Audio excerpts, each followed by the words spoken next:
नमस्कार बच्चों। आज हम 8वीं कक्षा के अंदर सीखेंगे दोहे, यानी कि आपकी 5वें नंबर की कविता।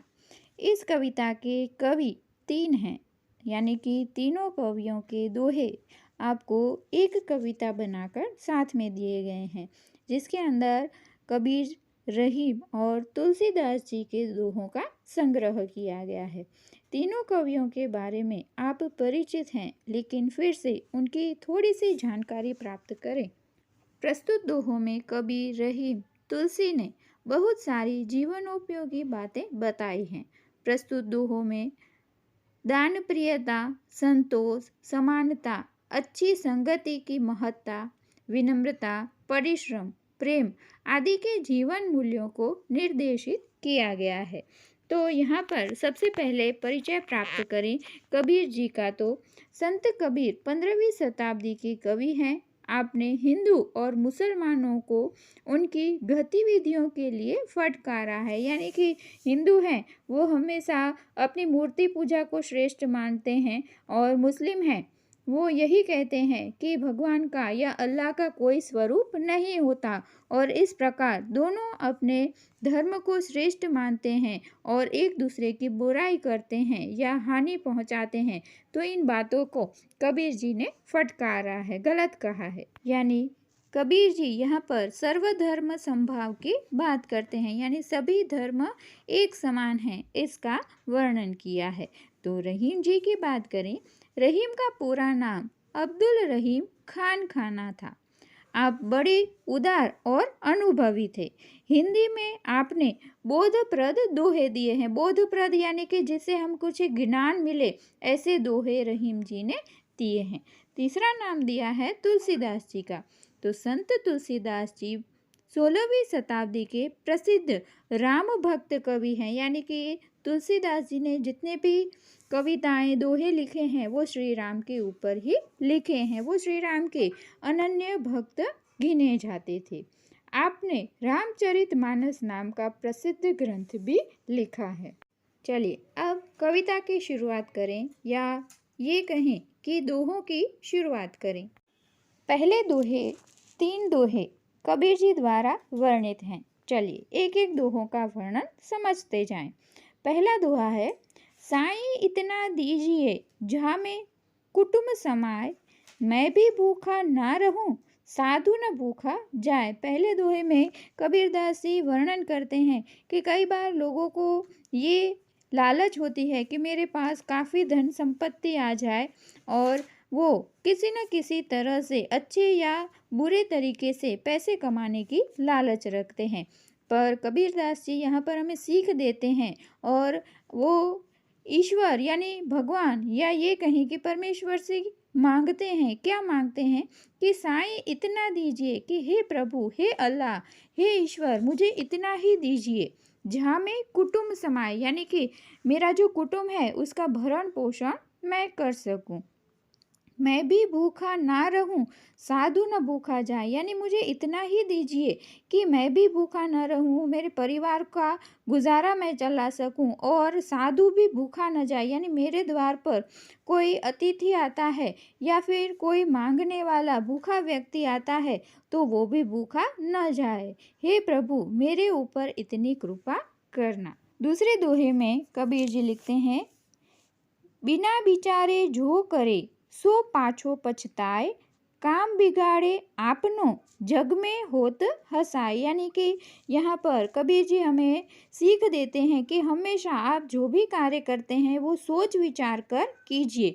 अगर आप सोच विचार कर कार्य नहीं करते तो आपको पीछे से उस कार्य के लिए, उस गलती के लिए पछताना पड़ेगा, और अपना ही कार्य आप बिगाड़ते हैं। और इस प्रकार बिना सोचे समझे कार्य से आप जो भी परिणाम प्राप्त करते हैं उससे समाज में लोग आपके ऊपर हंसते हैं। तो इसी तरह से कबीर जी ने हमें सीख दी है कि जो भी कार्य करते हैं वो ऐसा कीजिए कि जिससे हमें पीछे पछताने की नौबत न आए।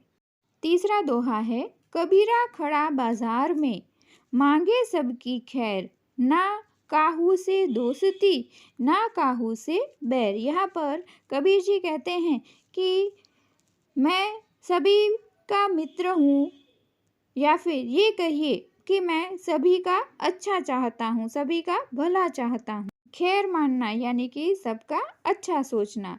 मेरी किसी से दोस्ती भी नहीं और मेरी किसी से दुश्मनी भी नहीं है। इस प्रकार कबीर जी कहते हैं कि समाज के अंदर जो भी लोग हैं, उन्हें अपने मन में किसी भी व्यक्ति या दूसरे लोगों के लिए वैर भाव कभी नहीं रखना चाहिए। सभी की खैर यानी कि सभी के लिए अच्छा ही सोचना चाहिए। अब रहीम जी के दोहों में वर्णन देखें तो पहला दोहा उन्होंने लिखा है, रहीमन वे नर मर चुके, जे कहू मांगन जाही, उनते पहले वे मुए, जिन मुख निकसत नाही। यानी कि कबीर जी कहते हैं कि वे नर, नर यानी कि मनुष्य, वे नर यानी मनुष्य मरे हुए हैं। कौन?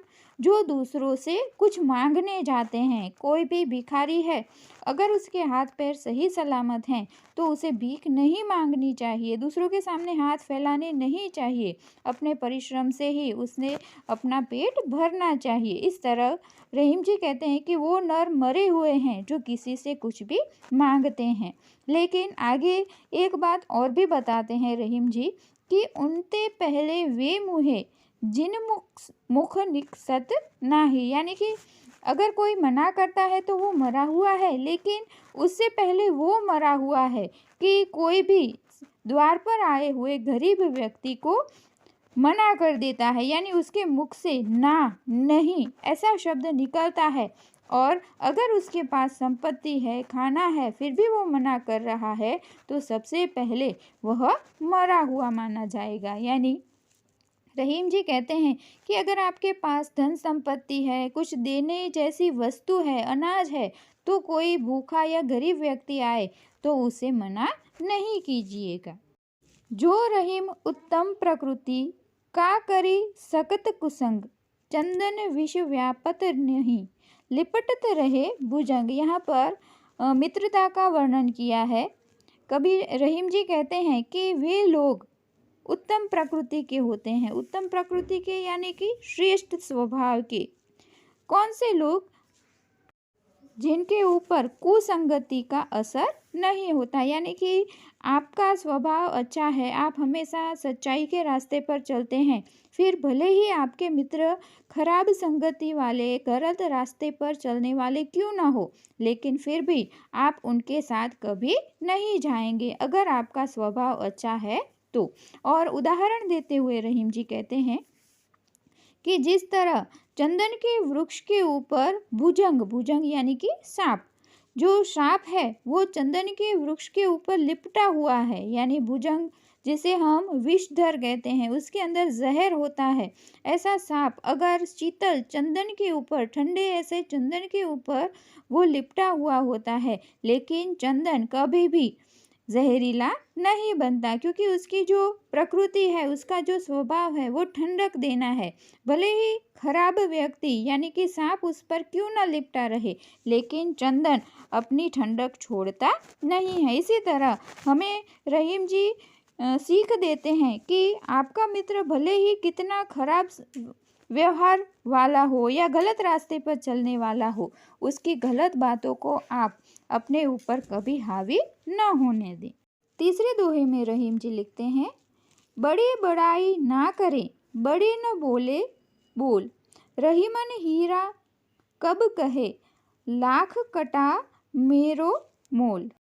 यहाँ रहीम जी कहते हैं कि जो बड़े लोग होते हैं, एकदम प्रभावी व्यक्तित्व वाले लोग होते हैं, दिव्य व्यक्तित्व वाले लोग होते हैं, तो वो कभी अपने मुंह से अपनी बड़ाई नहीं करते। भले ही उनको कितना भी कष्ट दिया जाए, लेकिन वो कभी भी उफ भी नहीं करते। तो यहाँ पर रहीम जी ने उदाहरण दिया है हीरे का, कि हीरे को अगर आप आकार देते हैं तो बार बार उसे काटा जाता है, लेकिन हीरा कभी बढ़ाई नहीं करता कि मैं कितना कीमती हूँ। तो इसी तरह हमें भी अपने गुणों की बढ़ाई कभी नहीं करनी चाहिए।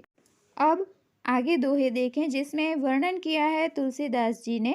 पहले दोहे में, आवत हिये हर्षे नहीं, नैनन नहीं स्नेह, तुलसी वहाँ न जाइए, कंचन बरसे मेघ।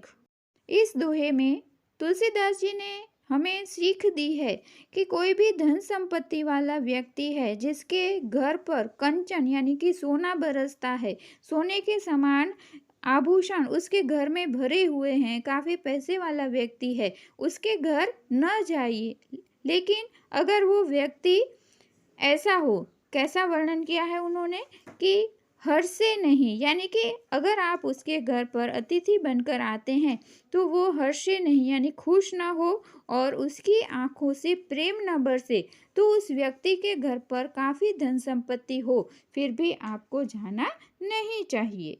विद्या धन उद्यम बिना कहो जो पावे कौन, बिना डुलाए न मिले ज्यों पंखा को पौन। यहाँ पर तुलसीदास जी ने वर्णन किया है कि विद्या और धन है वो उद्यम यानी कि परिश्रम मेहनत के बिना कभी मिलती नहीं है। आगे वे लिखते हैं कि अगर आपको हवा खानी है तो उसके लिए पंखा है उसे हिलाना पड़ेगा, उसे डुलाना पड़ेगा, बिना पंखा हिलाए डुले आपको पौन यानी कि हवा मिलेगी नहीं। बच्चों, आशा है आपको ये दोहे समझ में आ गए होंगे। नोटबुक में आप लिखेंगे शब्दार्थ, उसके बाद पूरा अभ्यास और स्वाध्याय के प्रश्न। ये सारा काम आपको अपनी नोटबुक के अंदर लिखकर मुझे फ़ोटोज़ भेजने हैं। धन्यवाद।